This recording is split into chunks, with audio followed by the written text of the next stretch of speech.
Chips খেতে পছন্দ করে না এমন কেউ নয়। ছোট বড় যেকোনো বয়সের মানুষেরই চিপস খেতে অনেক বেশি মজা লাগে। আজ আমি তৈরি করে দেখাবো ঘরোয়া উপকরণে খুব অল্প সময়ে কিভাবে আপনারা চিপস তৈরি করতে পারেন। এখানে আমি ফার্স্টে আলুগুলো এভাবে কেটে নিয়েছিলাম। আপনাদের কাছে যদি আলু কুচায় যে কাটারটা, ওই কাটারটা যদি থাকে তাহলে আপনারা যেটা একটু ডিজাইন হয় ওই শেপটা দিয়ে আপনারা কেটে নিতে পারেন। তারপর এটাকে আমি ঠান্ডা পানিতে ভিজিয়ে রেখেছিলাম আধা ঘন্টা ফ্রিজের পানিতে। সেটা তার দেন সেখান থেকে উঠে আমি জালতিতে ফার্স্টে জড়া দিয়েছি। এই পর্যায়ে এখানে একটা মশলা রেডি করে নিব।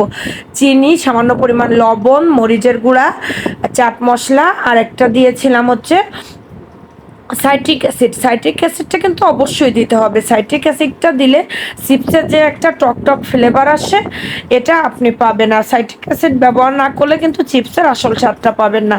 তারপর আমি এই আলু চিপসগুলোকে টিস্যুর সাহায্যে একটু সময় নিয়ে সুন্দরভাবে পানিটা শুকিয়ে নিয়েছি। আপনারা চাইলে টাওয়ালের উপরে মেলে রাখতে পারেন। শুকিয়ে নেওয়ার পরে আমি ফ্যানের নিচে রাখছিলাম। এটাতে কিন্তু একটুও পানি থাকলে হবে না, চিপসটা মচমচা হবে না। হয়তো এক পর্যায়ে আপনার কাছে মনে হতে পারে যে চিপসটা মচমচা হয়েছে, বাট পরবর্তীতে কিন্তু এটা কিন্তু আবার নরম হয়ে যাবে আপনি যখন নামিয়ে রাখবেন।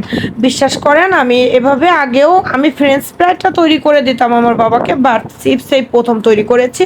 তবে ফ্রেঞ্চ ফ্রাই আর চিপসের ভিতরে দুইটা রেসিপির ভিতরে পার্থক্য হচ্ছে ইসের আর কি মশলাটা। এখানে যে চাট মশলা, সাইট্রিক অ্যাসিড, তারপরে হচ্ছে অন্যান্য যে উপকরণ দিয়ে মশলাটা রেডি করতে হবে, আর চিনির পরিমাণটা আপনারা সবসময় চেষ্টা করবেন একটু ব্যালেন্স করে দিয়ে রাখতে।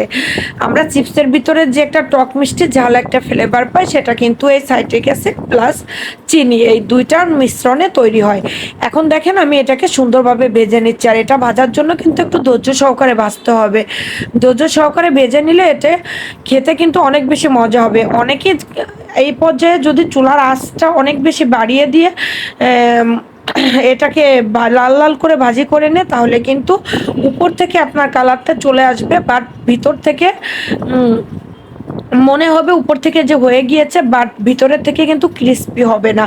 চিপসটা সত্যি অসাধারণ হয়েছিল, বাট আমি যদি একটু ডিজাইন করে ওই শেপে কাটতে পারতাম তাহলে একেবারে দোকানের চিপসের মতো ওই কাটারটা আসতো।